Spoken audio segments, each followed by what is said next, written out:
Hola mis amados hermanos de Iglesia Darles Vida.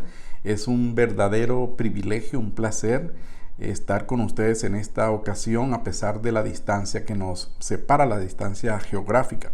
Pero estamos juntos en el Espíritu.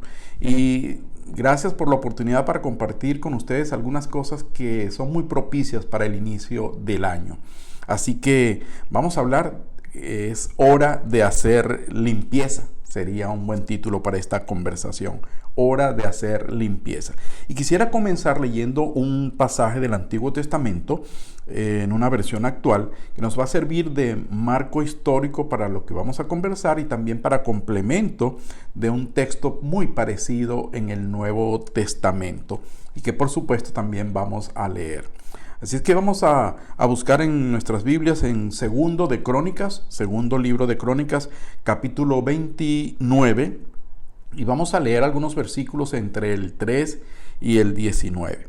Dice el versículo 3 allí en segundo de Crónicas 29, en el primer mes del primer año de su reinado, Ezequías reabrió las puertas del templo del Señor y las reparó.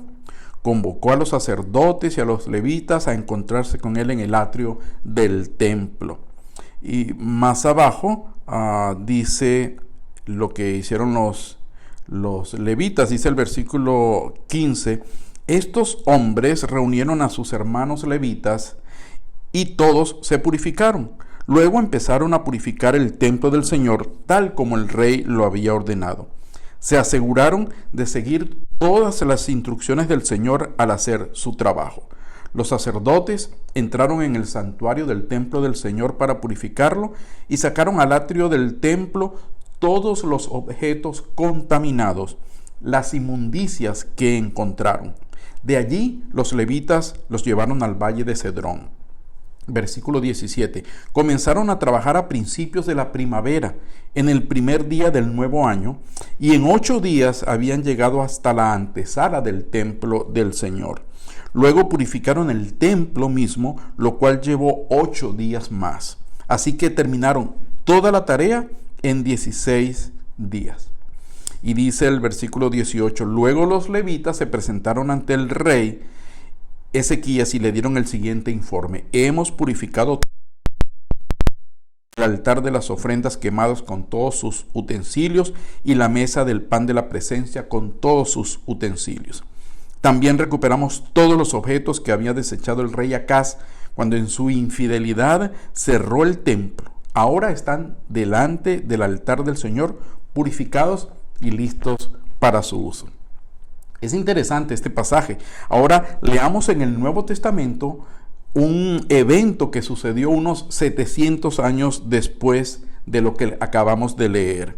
De los 4 relatos que aparecen en el Nuevo Testamento sobre este hecho, yo he escogido leer el de Marcos, capítulo 11, versículos 15 hasta el 17. Así es que vamos a leer allí en Marcos, capítulo 11, versículos 15 hasta el 17.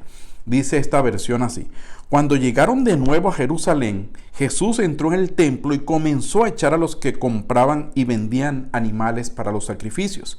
Volcó las mesas de los cambistas y las sillas de los que vendían palomas. Y les prohibió a todos que llevaran mercancía dentro del templo. Les dijo, las escrituras declaran, mi templo será llamado casa de oración para todas las naciones, pero ustedes lo han convertido en una cueva de ladrones. Es interesante pensar en estos 2 pasajes de la escritura, especialmente en este último. Jesús estaba por hacer algo que necesitaba su corrección. El templo de Jerusalén, donde Dios había dicho que iba a estar, donde él había prometido que iba a estar, estaba lleno de negocios codiciosos, corruptos, irreverentes. Y según Juan, esto lo hizo cuando comenzó su ministerio, o más bien hay 2 relatos, uno al principio de su ministerio que menciona Juan y uno al final de su ministerio. No hay certeza si Jesús hizo esto una vez o 2 veces, al principio de su ministerio y al final, pero lo cierto es que lo hizo. Lo importante es que Jesús hizo esto. Y Pensemos un poquito en la vida de Jesús. Desde que tenía unos 13 años y hasta los 33, Jesús había hecho la peregrinación que todo hombre judío debía hacer. Una peregrinación de ir a Jerusalén, y por lo menos unas 3 veces al año Jesús hizo esto, dado que él vivía ahí en la zona y podía hacerlo. Quiere decir entonces que por lo menos unas 60 veces Jesús fue al templo, seguramente mucho más que eso, pero si pensamos en él, como esos 20 años de vida desde los 13 a los 33, unas 3 veces por año, estamos hablando de que al menos 60 veces fue allí al templo. Y seguramente que había visto y había pasado entre los cambistas, entre los vendedores de los animales, los comerciantes que habían hecho de eso una cueva de ladrones, un lugar no apto para la presencia del Señor definitivamente. La limpieza de este lugar entonces era algo esperado por él desde hacía muchísimo tiempo. Ahora, revisemos un poquito esta situación. El atrio o patio de los gentiles era una amplia zona dentro del templo, dentro de las paredes del templo, aunque no dentro del templo mismo. Pero era un lugar en el cual se reunían las personas asiduas al templo, y allí podían conversar, podían hablar, pasaban el rato, y era llamado el patio de los gentiles porque los gentiles, los no judíos, podían llegar hasta ese lugar. Eso era una antesala a las zonas reservadas para los judíos, y por lo tanto los gentiles podían estar allí.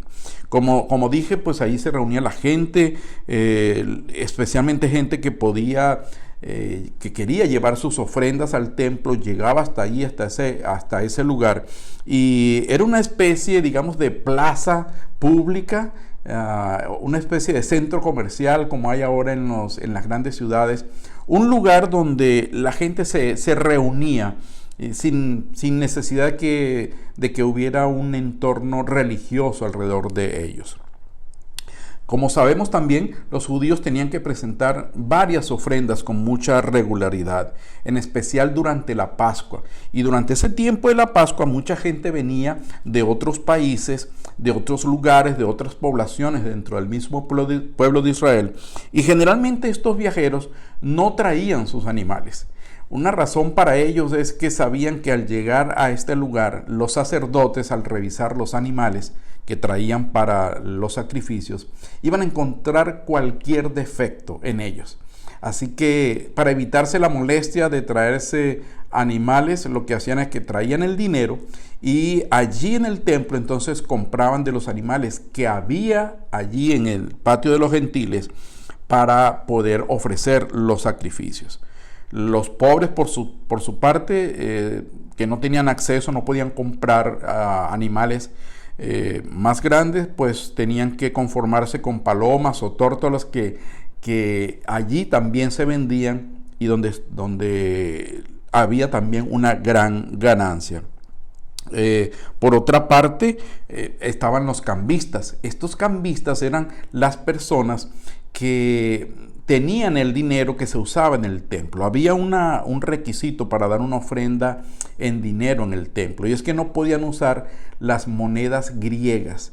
Tenían que usar las monedas judías o bien las monedas que venían de Tiro, porque estas eran de una plata de mucha calidad, de mejor calidad. Entonces en el templo solamente se aceptaban estas monedas. Así que la gente venía con su dinero, llegaba allí como una casa de cambio para hacer el cambio por la moneda aceptada en el templo, pero esto representaba que los cambistas se quedaban con un 10 o 12% de comisión, lo cual iba a las arcas de los sacerdotes, de la familia de los sumos sacerdotes y de la gente que estaba relacionada con ellos. Era sencillamente un negocio. Pero además de que era un negocio, podemos imaginar también el mal olor allí con el excremento de los animales, las jaulas sucias de las aves, todo eso que realmente no era cónsono con lo que era la función del templo, de un lugar sagrado, un lugar santo, un lugar para que el Señor se manifestara. También podemos imaginar el pecado tras los rostros, ¿no? El pecado de avaricia, el pecado de codicia, el pecado de la mentira, el pecado de la corrupción, el pecado de amor al dinero. Todas estas cosas estaban allí presentes y Jesús había estado, como ya dije, muchas veces allí, pero en esta ocasión Él decide que va a desbaratar el mercado pagano e irrespetuoso que había en el templo, en la casa de su padre, en su templo, y limpió todo aquello. Notemos las similitudes que hay y unamos algunos detalles de la limpieza en tiempos de Ezequiel y la limpieza en tiempos de Jesús durante su ministerio terrenal. Al igual que Jesús, dice segundo de Crónicas 29:16 que los levitas sacaron toda la inmundicia que había en el templo, todos esos objetos, esos utensilios que habían sido llevados allí y que no pertenecían al ritual que se ofrecía a Dios, todas aquellas cosas que habían sido incluidas por este personaje llamado Acaz, el peor rey de toda la historia del pueblo de Israel. Y era tanta la inmundicia, era tantas las cosas que había que limpiar, que a varios hombres, a los levitas, a los sacerdotes, les tomó 16 días hacer toda esta tarea. En el Nuevo Testamento vemos a Jesús haciendo lo mismo, solo que Él lo hizo Él solo y lo hizo en un solo día, porque Él es el Señor, era su casa. No había poder que pudiera detener al Señor con ese celo que lo llevó a limpiar el templo en un solo día. Ahora, resulta llamativo que en este pasaje de Marcos dice que Jesús no permitía que nadie pasara por allí, por el templo, con mercancía. Y honestamente, esto me hizo recordar mis días de niño cuando iba a la iglesia católica y donde se podía observar respeto. En ese tiempo había un enorme respeto por las cosas sagradas. Por ejemplo, los hombres no podían entrar con sombrero al templo. En la puerta se quitaban el sombrero. Los niños no podían andar corriendo dentro del templo. Ni siquiera se le ocurría a las madres permitir eso. No se podía llevar comida para estar comiendo durante el tiempo del rito religioso que había allí. Tampoco se podía estar hablando. Es decir, que eso se consideraba un lugar santo y se respetaba como tal. Qué triste que haya sido ese ejemplo no haya sido seguido cuando nosotros llegamos al verdadero templo del Señor, pero eso es otra historia. Yo quisiera detenerme un poquito en Crónicas, donde dice que era mucha la inmundicia y muchos los objetos que había que revisar. Y es que la profanación, como dije, que había hecho el rey Acaz y sus seguidores había sido terrible, terrible, terrible. Eran tantas las cosas que habían allí. Por eso se tomaron 16 días en limpiar eso. Cuando yo leía esto, me hizo recordar esos patios en los muelles de los puertos donde llega mercancía. Aquí en nuestra ciudad donde vivo hay uno de los puertos más grandes de todos los Estados Unidos. Y uno puede ver cómo van llegando. Poco a poco van llegando esos grandes contenedores. De pronto no hay nada en los patios o hay poco, pero poco a poco van llegando los contenedores y se va formando eso que a veces vemos en las películas, que no hay por dónde caminar o se camina entre los contenedores. Pero esto no sucede inmediatamente, no es que eso de pronto aparece en todos los contenedores, sino que es un proceso. Bueno, en realidad así ocurrió también en el templo. Poco a poco se fueron llenando de cosas que no pertenecían al templo. Poco a poco la inmundicia, los objetos no sagrados fueron sumándose, y por eso los levitas necesitaron 2 semanas para limpiar eso. Pero ¿cómo se aplican estas cosas a nosotros los creyentes en este tiempo? ¿Qué enseñanza tienen estas porciones de la Escritura para nosotros. Bueno, yo creo que en primer lugar debemos recordar la conversación de Jesús con la mujer samaritana. Recuerdan allí en Juan capítulo 4. Esta mujer le pregunta al Señor si realmente se debe adorar en Gerizim, en el monte Gerizim, o como decían los samaritanos, o como decían los judíos, había que adorar allí en Jerusalén. Y Jesús le responde allí en el capítulo 4 de Juan, versículos 23 y 24, dice: se acerca el tiempo, de hecho ya ha llegado, cuando los verdaderos adoradores adorarán al Padre en espíritu y en verdad. El Padre busca personas que lo adoren de esa manera, pues Dios es espíritu, y por eso todos los que adoran deben adorarlo en espíritu y en verdad. Cuando leemos esto, sabemos que el centro de adoración a Dios ya no es el templo. Bueno, de hecho, no existe el templo de Jerusalén. Cuando leemos esto, nos damos cuenta que el Señor Jesucristo nos dijo que iba a haber cambio, y ya era el tiempo del cambio, de adorar al Señor de una manera distinta. Con esto en mente, vayamos hasta 1 Corintios capítulo 6, versículo 19. Dice: ¿no se dan cuenta de que su cuerpo es el templo del Espíritu Santo, quien vive en ustedes y les fue dado por Dios? Si pensamos en que el Señor dijo, mira, va a llegar el tiempo y ya es el tiempo, cuando no se va a adorar al Señor en ningún lugar, donde no se va a adorar al Padre en ningún lugar que no sea la adoración personal, la adoración de aquellos que creen en Él. Y luego Pablo dice en 1 Corintios, ustedes son templo del Espíritu Santo, su cuerpo es templo del Espíritu Santo. Por eso, cuando leemos esto, estamos seguros que la Biblia sostiene que ahora nosotros, cada creyente en Jesucristo, cada persona que ha aceptado a Cristo como su Señor, cada hijo de Dios es el templo de Dios, el lugar de adoración que Dios quiere. Desde el derramamiento del Espíritu Santo ahí en Pentecostés, como se nos narra en Hechos capítulo 2, encontramos que cada hijo de Dios es el templo de Dios. Eso entonces nos hace pensar, bueno, una pregunta obvia: ¿se ensucian estos templos espirituales? Los templos de hoy en día, usted y yo, ¿podemos ensuciarnos? Estos templos pueden ser profanados con inmundicia, con suciedad, con objetos que no tengan que ver con la adoración al Señor. ¿Es posible que existan los equivalentes a los vendedores de animales y los cambistas en los templos de hoy, en nuestros templos espirituales, en nosotros mismos? Es posible que poco a poco, no de un solo golpe, pero es posible que poco a poco se vayan profanando los utensilios de este templo que el Señor ha provisto para este tiempo. Definitivamente sí.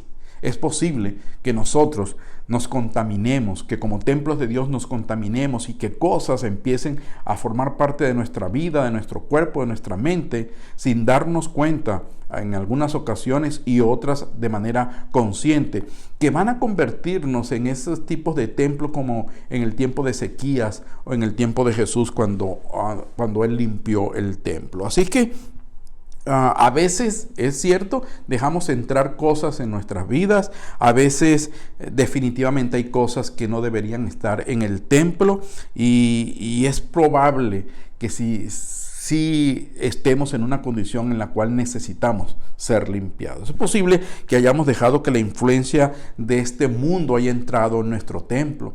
La influencia del mundo a través de los amigos, a través de hermanos, de otros hermanos, enseñando cosas que no son verdad, que no son bíblicas, a través de la televisión, etcétera.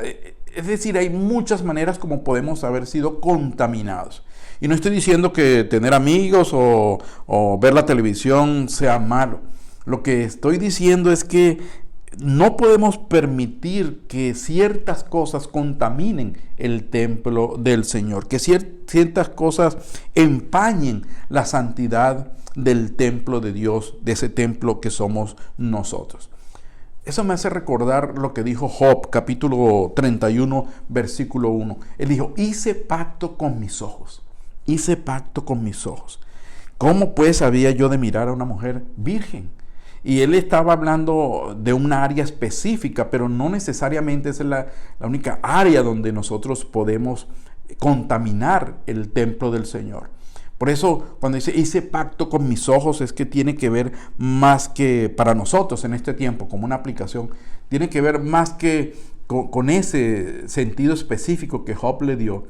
Pero cuando hacemos un pacto con nuestros ojos, es que no permitimos que por estas ventanas se asomen cosas que no tienen nada que ver con la santidad que Dios exige. Así que necesitamos revisar si nosotros hemos dejado que algunas cosas que no son convenientes para el templo de Dios, de estar allí, ahora estén presentes. No podemos permitir que cosas como el chisme, el desamor, el maltrato al prójimo, el descuido de la vida espiritual, la codicia, la envidia, los celos, las miradas impuras. No podemos permitir que ninguna de esas cosas y otras más se permeen, entren al templo del Señor. Yo creo que si hiciéramos una lista, probablemente en algunos casos sería muy larga, de estas cosas que sin darnos cuenta o dándonos cuenta hemos dejado entrar en el templo del Señor. Y en todos los casos, sean pocas o sean muchas, la verdad es que necesitamos una limpieza. Necesitamos limpiar, es hora de limpiar. Quizás lo más importante que hay aquí es que Ezequías no derribó el templo. No es que estaba tan sucio que Ezequías dijo, vamos a derribar esto y vamos a hacer un templo nuevo. Tampoco Jesús hizo eso. A pesar de lo inmundo y de lo sucio, era posible limpiarlo. Y debemos decir algo, Jesús todavía limpia templos. En Primera de Juan capítulo 2 versículo 1 dice, hijos míos, estas cosas les escribo para que no pequen. Y si alguno pecare, tenemos un abogado para con el Padre, a Jesucristo el justo. Eso quiere decir que sí, vamos a pecar, no somos perfectos, estamos en el proceso, pero no somos perfectos. Y hay pecados que vamos a cometer, cosas que van a ensuciar, van a empañar la santidad del templo de Dios. Así que, ¿qué podemos hacer? Bueno, tenemos un abogado para con el Padre, a Jesucristo, quien nos limpia de todos pecados. Así que quizás lo que deberíamos preguntarnos entonces, bueno, ¿en qué condición está mi templo? ¿En qué condición tengo yo el templo que Dios ha edificado para su honra, para su gloria, para que le adoremos? Hay algunas cosas que he colocado en mi vida que no deberían estar allí. Hay algunas cosas que he dejado infiltrar. Algunos vendedores de animales, algunos cambistas que no están haciendo honor en este templo para la honra y la gloria del Señor. Hay algunas jaulas sucias que están dando un mal olor y necesitan ser eliminadas de nuestra vida. Existen algunas prácticas que no deberíamos seguir haciendo para honrar al Señor en nuestro templo. Bueno, la buena noticia, como ya dije, es que Jesús puede limpiar nuestro templo. Jesús puede hacerlo y en realidad solamente Él puede. Por más que nosotros nos esforcemos por hacer cosas, por más que tengamos una fuerza de voluntad para dejar algunas cosas, dejar de hacer algunas cosas o empezar a hacer otras, porque el pecado no es solamente hacer algunas cosas, también es pecado dejar de hacer algunas cosas. Pero lo interesante es que Jesús, Él puede hacerlo. Solo Él puede hacerlo. Ezequías reparó primero las puertas del templo. Recordemos eso. El Señor espera que nosotros reparemos las puertas de nuestro templo. ¿Esto qué quiere decir? Bueno, que abramos las puertas para que Él pueda limpiarnos. Porque no nos podemos explicar, pero el Señor tiene la manera tan especial de actuar con nosotros que no irrumpe en nuestra vida, sino que quiere que nos demos cuenta y que nosotros tomemos la iniciativa de decir, Señor, limpia mi vida. Abro las puertas para que tú hagas eso. Ustedes recuerdan lo que dice en Apocalipsis 3:20, dice que Él está tocando a la puerta Y esto no es un versículo para los no creyentes necesariamente. Es algo que el Señor le dice a la iglesia en la Odisea. Estoy a la puerta y llamo. Si alguno oye mi voz y abre, entraré a él, cenaré con él y él conmigo. Así es que si nosotros como Ezequiel reparamos primero las puertas y decimos, bueno, Señor, aquí estoy, yo sé que necesito una limpieza, abro las puertas y te dejo entrar para que tú hagas la limpieza, Él lo hará y convertirá entonces nuestras vidas en sitios sagrados, en unos templos santos, dignos de su presencia. Una cosa más es que el pasaje de Crónicas dice que esta restauración comenzó el primer día del primer año del reinado de Ezequías. En el pasaje de Juan sobre la primera limpieza dice que esto lo hizo Jesús al inicio de su ministerio. Y en los demás evangelios, los evangelios sinópticos dicen que la limpieza se hizo al inicio de la última semana del ministerio de Jesús en la tierra. Es decir, todos los relatos tienen que ver con el principio de algo. Con el principio de algo. Bueno, nosotros estamos a principios del año 2021 y si a los levitas les tomó 16 días para limpiar la purificación, ¿qué tal si nosotros nos tomamos los próximos 16 días para examinarnos y para dejar que el Señor haga la limpieza que tiene que hacer en nosotros? Es muy común que en estos tiempos los creyentes en Jesucristo y las iglesias tomen para hacer un mes de ayuno, 21 días de ayuno y usan cualquiera de esas cosas. Nosotros acá en nuestra iglesia lo hacemos también.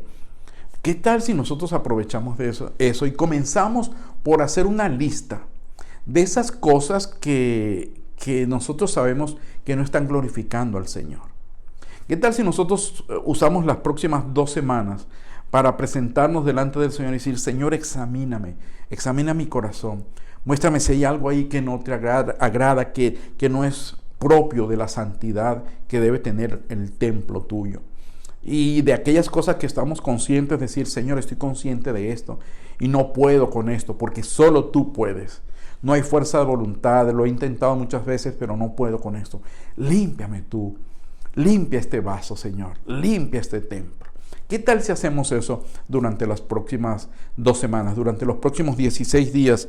Y al final de esos 16 días podríamos tener un acto simbólico. Podríamos agarrar esa lista que hicimos y quemarla. Y en un momento con el Señor, pues no sé si la iglesia fuera de pronto del templo en algún momento, cada uno quisiera llevar su lista o usted personalmente quisiera quemar esa lista. Y decir, Señor, con esta quema, Señor, con esta quema estoy haciendo la limpieza que tu lugar santo, que tu templo santo requiere, merece, para que tú habites allí. Así es que les invito, es un reto para que hagamos esto en los próximos 16 días y que juntos podamos glorificar el nombre del Señor, que podamos hacer eso diciendo, Señor, límpianos, revélame lo que tú quieres sacar de mi vida, dame el privilegio de ser un lugar santificado para ti. Dame esa opción, Señor, dame esa oportunidad, dame ese privilegio de ser limpiado por ti para servirte como tú lo mereces. Oramos en el nombre de Jesús, nombre que es sobre todo nombre. Amén y amén. Yo espero que esta reflexión les sirva, mis amados hermanos, y que veamos cambios en nuestras vidas para su honra y para su gloria. Que Dios les bendiga, que Dios les use, que Dios les limpie.